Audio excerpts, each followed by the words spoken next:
it's Murder Kitten, and I have your Murder Minute.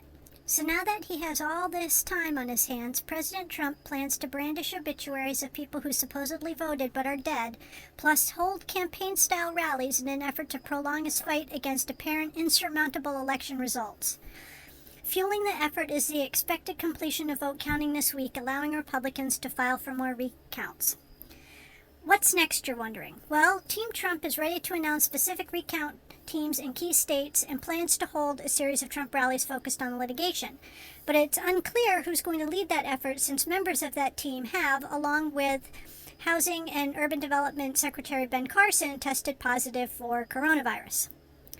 A Trump administration appointee is refusing to sign a letter allowing President-elect Joe Biden's transition team to formally begin its work this week, and another sign that this president has not acknowledged the Biden victory.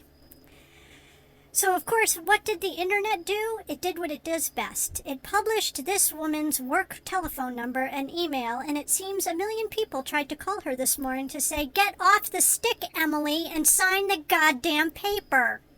Meanwhile, in Georgia, pandemic profiteer Senators Kelly Loeffler and Perdue have demanded that the Republican Secretary of State resign, seemingly for allowing black people to vote, which has caused them to endure a runoff to keep their seats. Only 3 of the 53 current Republican U.S. senators have acknowledged Joe Biden and Kamala's victory, which was called by all the news outlets on Saturday morning. Meanwhile, across the globe, there were bells ringing in Paris and fireworks in London and all kinds of tweets from world leaders, but in the U.S., crickets. Oh, and whining. A lot of fucking whining.